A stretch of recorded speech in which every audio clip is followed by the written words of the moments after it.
Parar a gravação, botão. Oi, pessoal. Um tempo atrás, muito tempo atrás, na verdade, eu fiquei muito impactada pelo Fantasma da Ópera. Para quem não sabe, o Fantasma da Ópera é um livro, um romance de Gaston Leroux, escrito no século XIX. Nesse livro, ele conta uma história que eu vou contar aqui bem brevemente. A gente conhece nesse livro o Teatro da Ópera de Paris, que é habitado por um monstro que vive nos subterrâneos, que é o Fantasma da Ópera. Ele é um fantasma muito peculiar. Ele tem um camarote, que é o seu camarote especial, que é o camarote número 5. Ninguém pode sentar nesse camarote. E ele pede, inclusive, que a ópera não venda esse camarote para ninguém, porque todo mundo que comprar esse camarote vai ter uma noite muito desagradável. E aí, ele é uma lenda, né? Tem pessoas que acreditam nele, tem pessoas que não acreditam nele, alguns não têm medo de falar, né? Mas o Fantasma da Ópera supostamente existe, lá está ele. A Ópera de Paris recebe uma cantora. Na época, esses lugares não eram somente teatros, né? Eram locais onde as pessoas estudavam e viviam, pensando aqui no século XVIII, XIX, mais ou menos assim. A música tinha um poder muito grande, né, em algumas regiões. Então, elas realmente viviam lá e tudo mais. E a Christine Daae é uma órfã que vai morar nesse teatro. E ele canta, e ela é cantora. E aí, no que ela tá lá cantando, ela começa a ouvir uma voz linda nas paredes. E essa voz está o tempo todo cantando para ela. E essa voz começa a lhe dar, inclusive, aulas de canto. A Christine tinha um apego muito grande e também, assim, de muita saudade pelo pai dela. O pai dela era um violinista, ele faleceu, mas ele disse para ela: olha, minha filha, não se preocupa, porque um dia vai te visitar o anjo da música. E aí, quando ela começa a ouvir essa voz, ela pergunta: olha, tu é meu anjo da música, meu pai disse que eu seria visitada. Sim, eu sou seu anjo da música, eu sou seu anjo. E ela vive nesse processo de ser treinada por esse anjo em particular, ser muito adorada por esse anjo, e tá tudo bem.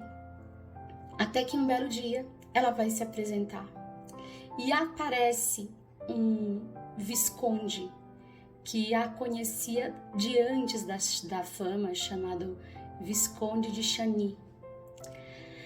E aí o Fantasma da Ópera fica muito enciumado. E nesse momento, a Christine Daae vai perceber que, na verdade, ele não é um fantasma. Ele é um homem que vive nos subterrâneos da Ópera de Paris. Ele vive lá porque ele tinha um rosto bastante deformado, então ele tinha questões faciais muito, muito sérias, enfim, não era fácil olhar para ele. E aí, ele, por ter esse rosto tão deformado, ele foi muito maltratado, foi exposto em feiras, era chamado de monstro. A mãe dele sequer quis amamentá-lo de tão feio que ele era. E ele foi desprezado pela sociedade, uma ponta na outra. E ao ser tão desprezado pela sociedade, ele acabou se escondendo nos porões da Ópera de Paris, e era de lá que ele vivia, e era lá que ele tinha os seus domínios, vamos dizer assim. Então, o romance ele vai ficando muito tenso, porque a Christine Daae, que antes era totalmente submissa ao fantasma da ópera, ops, seu anjo da música, ops, quem que é, meu Deus do céu, esse cara? Ela vai começando a descobrir quem ele é e vai ficando muito encantada pelo tal do Visconde de Chagny. O Visconde Raoul, ele é sem sal, como normalmente são os mocinhos, né? Não sei por que eles fazem isso, ele é sem sal, ele é um cara sem muitas contradições. Pro meu gosto, ele é meio abusivo em relação a Christine em alguns momentos, mas a questão é, ele é 100% franco. Então a gente precisa dar um voto pro Visconde de Chagny. Ele é honesto e ele é franco, ele não mente pra ela. E aí ela fica nesse embate, né, entre o Visconde de Chani e o fantasma da ópera. Então, o fantasma da ópera resolve a questão. Ele pega e sequestra ela. E essa cena é linda! Sim, na peça do teatro é uma das cenas mais lindas do mundo, porque ele literalmente faz para ela, canta para ela uma música que é lindíssima, chamada Música da Noite, né? E basicamente na música ele fala para ela: oi, vamos nos entregar às trevas. Literalmente assim.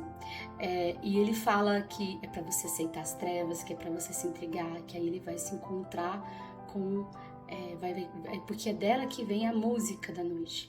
E a versão original, né, acho que é o Michael Crawford, ele canta assim, é uma das interpretações mais lindas que eu já vi na minha vida, não dessa música, mas de todas as músicas, porque ele consegue passar muito bem esse dualismo entre luz e sombra, entre você ser bom e você ser ruim, entre você ser ruim e querer ser bom e não saber como, mas ao mesmo tempo você ser ruim e achar que tá muito justo porque você sofreu.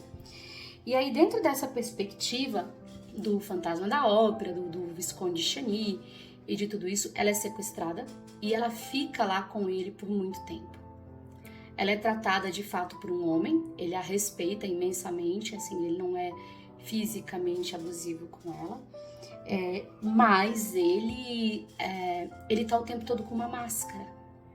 Então ela tem um homem que ela não conhece, mas que fica se mostrando para ela como sendo uma pessoa sobrenaturalmente boa e sobrenaturalmente incrível.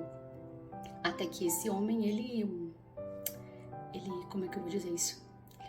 Aí ele pega e deixa ela se libertar. Já vou chegar onde eu tava pensando que eu tava indo. Ele deixa ela se libertar por um tempo, porque ela tinha, acho que, uma apresentação, uma coisa assim. Mas só que quando ele tá falando com ela, falando da música da noite com ela, o Raul escuta. O Raul Visconde de Chani escuta ele falando isso e falando do poder da noite, o poder da escuridão. E aí, aquela música que toca em casamento, que o Emílio Santiago gravou, né? Ai, meu Deus, desculpa. Tudo que te peço em inglês, meu inglês não é legal, mas desculpa aí. E aí ele pega e ele vê a Christine naquela situação, escuta realmente a voz, ele realmente ouve. E além dele morrer de ciúme, ele vai lá conversar com a Chris e fala pra ela: olha, eu tenho uma coisa melhor pra te oferecer. Então, tudo o que se quer, que a tradução é de... Vocês nunca mais vão ver essa música do mesmo jeito, né? Tudo o que se quer, all I ask you, né? Que é tudo que eu te peço, enfim. É ele falando pra ela: oi, desiste das trevas e fica comigo, né? Ele fala: não me fale mais de trevas, vamos ver a luz.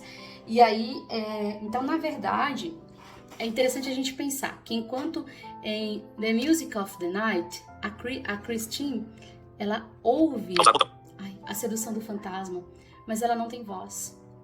Quando a gente tem Tudo que se quer, ela faz um dueto com o Visconde de Chani, né? E ela realmente meio que aceita isso, né? E aí ela fica com ele por um tempo. E aí, claro, né, o fantasma surta muito, depois ele rapta ela de novo.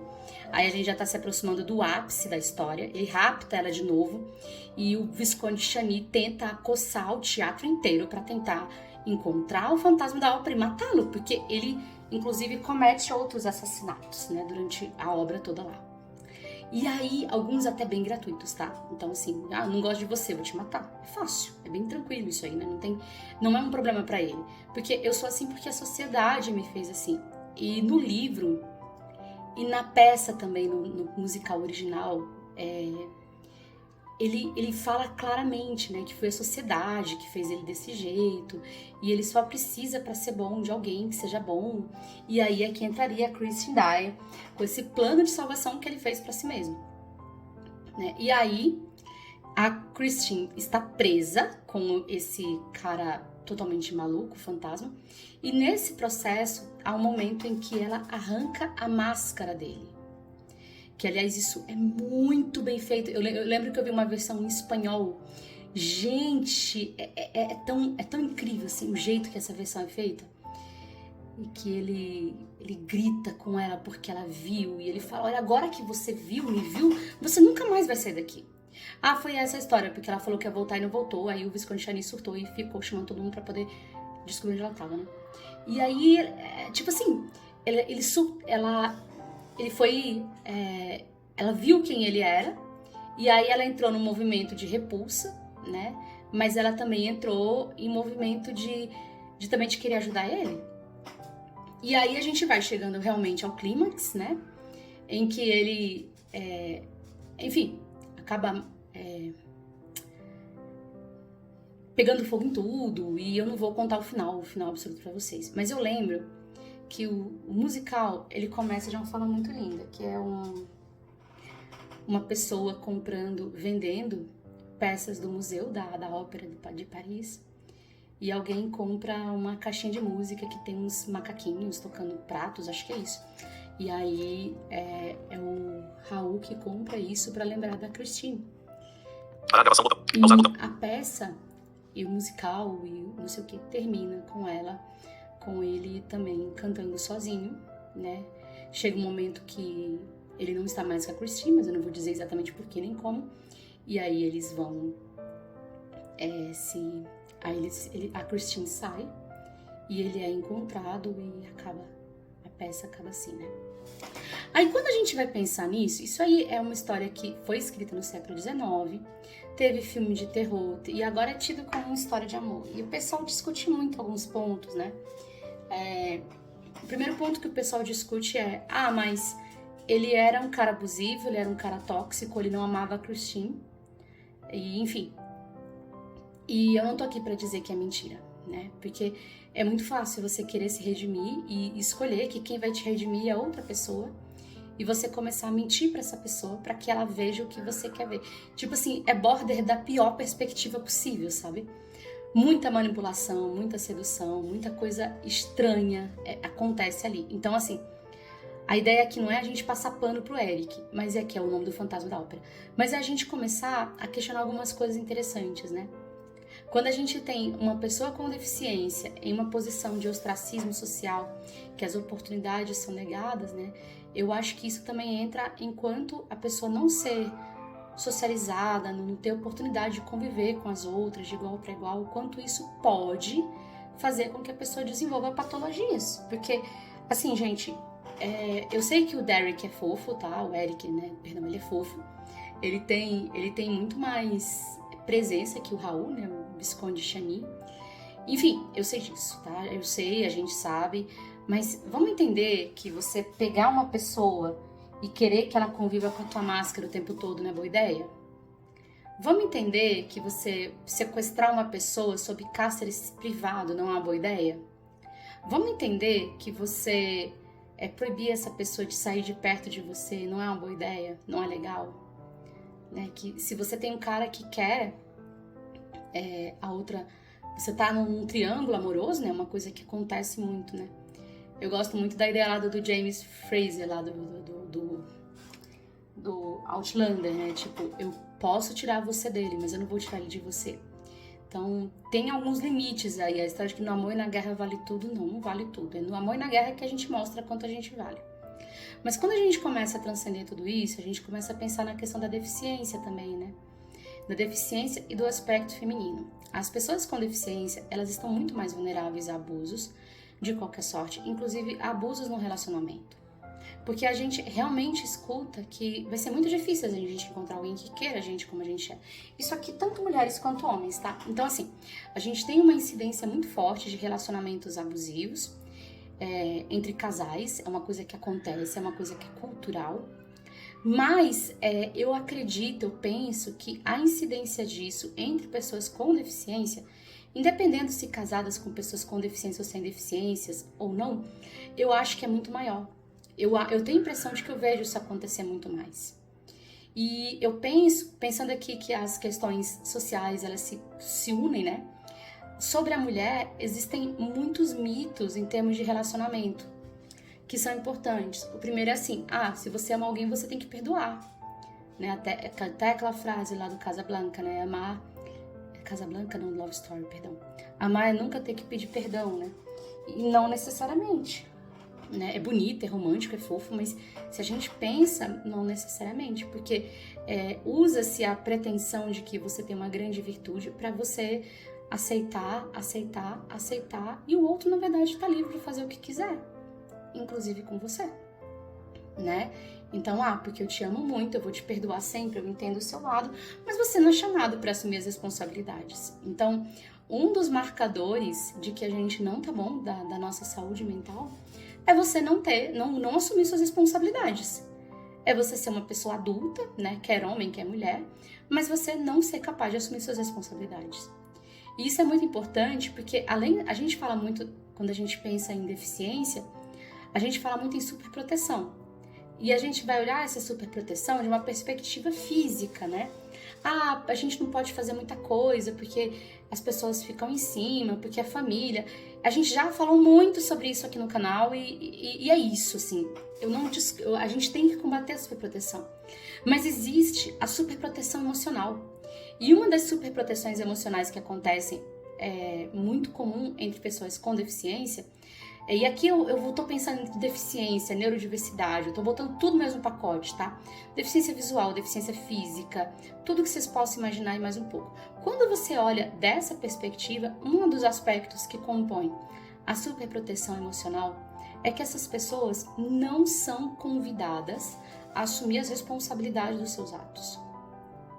E quando a gente tem um relacionamento abusivo, via de regra, parte dos contornos é assim, eu tenho que te perdoar, eu tenho que te entender, eu tenho que ser muito receptiva e carinhosa e responsiva, porque eu sou um ser superior, sabe? Eu sou aquela que está com você, apesar de ser muita sorte você estar comigo, porque eu não merecia estar com alguém, assim, em geral, né? Porque eu tenho uma deficiência, isso rola, mas ao mesmo tempo tem aquela ideia do capacitismo que tem, né? Da idealização, de que nós somos todos seres superiores, porque temos uma deficiência. Então, ao mesmo tempo que a gente é inferiorizado numa coisa, a gente é superiorizado em outro aspecto, né? A gente é inferiorizado no aspecto físico, superiorizado no aspecto espiritual, no aspecto emocional. E nos dois aspectos, gente, a gente só se ferra. Essa é a verdade, sabe? Essas duas idealizações que são feitas em cima da gente, a gente só se estoura. A gente só se ferra. A gente não ganha nada fora do paradigma de ser humanizado, né? Então aí você tem a pessoa com deficiência ou sem, que ela não consegue e não é chamada a assumir suas responsabilidades. Para ela se tornar uma pessoa abusiva, é 2 palitos. E quando eu falo de pessoa abusiva, eu não estou falando necessariamente de um abuso romântico, íntimo. Eu estou falando de que um relacionamento abusivo, ele não precisa ser necessariamente um relacionamento romântico. A gente vê muitas amizades abusivas, que tem como algum dos componentes, ou todos, né, pessoas com deficiência. E eu não estou dizendo que pessoas com deficiência têm mais tendência disso ou daquilo. Eu estou dizendo que o contexto psicossocial em que a gente é envolvido, que é um contexto muitas vezes de baixa socialização, de poucas condições de estar nos espaços, de conviver, de conhecer, de transcender, às vezes, a cidade que a gente mora, aquele meio específico, né? Às vezes, mesmo quando a pessoa mora numa cidade grande, ela fica convivendo nos mesmos espaços. Tem pessoas com deficiência, gente, que tem dificuldade até de sair da casa delas, porque elas têm uma condição física qualquer e elas têm dificuldade de sair da casa. A casa é construída de uma maneira que ela tem, por N motivos, dificuldade de sair da própria casa. Então, isso coloca a gente numa posição de muita vulnerabilidade. E é essa posição de vulnerabilidade que vai fazer com que a gente tenha mais facilidade ou para se tornar uma pessoa abusiva, até mesmo pelas questões de carência, até mesmo pelo isolamento, pela sensação de abandono, de desprezo, que podem conduzir a gente a quadros clinicamente ruins, né, a transtornos de uma perspectiva psicológica, né? Mas isso também pode nos conduzir a quadros de ser pessoas abusadas, sabe? De repente aparece, poxa, eu tenho poucos amigos, eu tenho poucos relacionamentos. Então aparece uma pessoa comigo que é carismática, que é isso, que é aquilo. E aí eu vou colocar todas as cargas e eu vou ser o melhor que eu puder. E para eu ser o melhor que eu puder, eu não vou colocar limite. Eu não vou falar, meu amor, desculpa, isso aqui é seu. Sabe? E colocar limite é uma forma de amar. Aceitar o não do outro é uma forma de demonstrar amor. Saber dizer não pro outro é uma forma de aceitar amor. E a gente não fala... Às vezes, quando eu falo esses temas, vem sempre uma pessoa meio maluca falar pra mim: ah, você é contra os relacionamentos, você é contra a família. Gente, eu não sou contra nada. A gente precisa ser a favor da vida. Mas eu não posso, e aqui eu tô pensando enquanto militante das pessoas com deficiência, eu tô pensando enquanto psicóloga, eu tô pensando enquanto mulher. A gente não pode passar pano para quadros, para emaranhamentos de dor e de erosão do outro, sabe? Então, assim, quando eu tô num relacionamento saudável, seja com um par romântico, seja com um amigo, uma amiga, ou até mesmo outro tipo de vínculo, né? Isso vai me deixar melhor, né? Mas quando eu tenho um relacionamento que tá me erodindo por dentro, tá me destruindo por dentro, olha, é qualquer coisa que você quiser, menos amor, né? Ah, mas você tem que ser gentil, compreensiva, grata e perdoar. Tá, mas vamos combinar uma coisa aqui, ó, vamos lá. A gente não tem, sob a maioria das perspectivas, direito de se matar. Né? Perspectiva religiosa, social, enfim, a gente não tem no Ocidente uma coisa tipo assim: ah, você quer se matar, por favor, faça isso e faça pra ontem, né?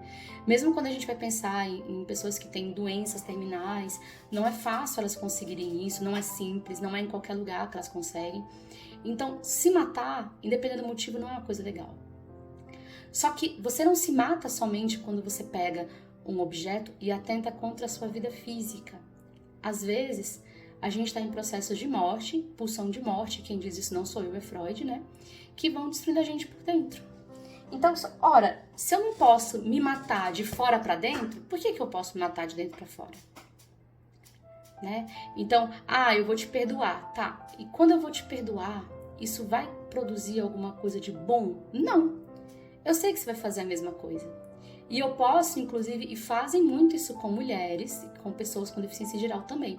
Eu posso usar isso, né? Você tem que entender, você tem que me perdoar, não como uma forma de você me ajudar a evoluir, sabe? Mas como uma forma de você continuar no mesmo compasso. De você preservar a sua zona de conforto. Porque eu vou falar um negócio pra vocês que vocês vão achar que eu sou doida. Mas eu não sou, tá? Em alguns casos, estar em um relacionamento tumultuado é mais fácil do que estar em um relacionamento saudável. Quando você tá em um relacionamento saudável, o outro tem responsabilidade, mas você também tem.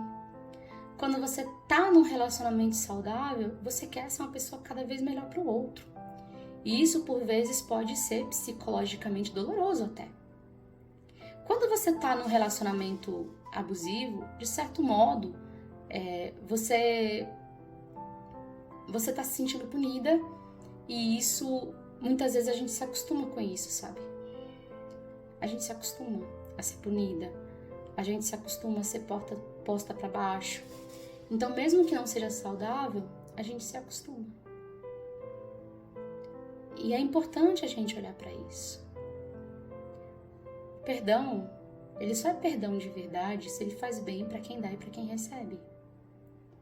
Se eu vou perdoar fulano pelo que ele me fez. Se você sabe que isso vai terminar com você ruim e ele ruim, isso tem qualquer outro nome, mas não chama perdão. Perdão não faz mal, perdão não tem efeito colateral. Então, se você tá num relacionamento de qualquer matiz e que você perdoa, e isso acaba em sofrimento pra todo mundo, não é perdão, gente. Não é. E eu acho importante a gente conversar isso em torno da deficiência, eu acho importante a gente linkar isso com obras até, né?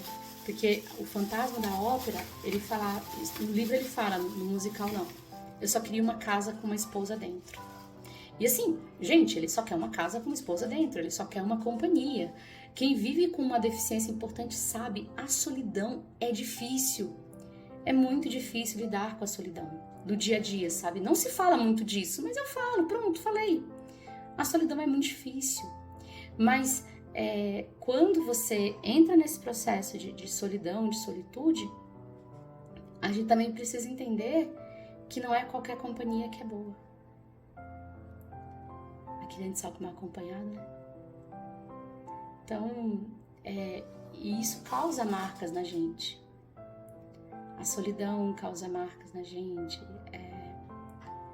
a gente sentir que não tem muitas oportunidades de conhecer pessoas, fazem com que a gente queira aproveitar ao máximo qualquer interação que a gente receba, qualquer gota de atenção.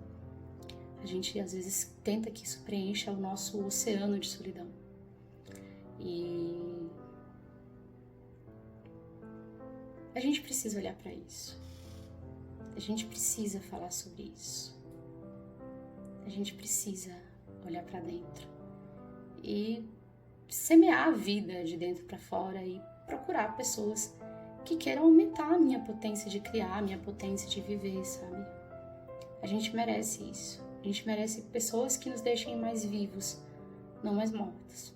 E sair de um relacionamento abusivo é muito difícil. Embora o perdão não seja uma coisa fácil, no final ele vai te fazer bem. Então, se o teu perdão não tá fazendo bem, provavelmente não é perdão, é alguma outra coisa.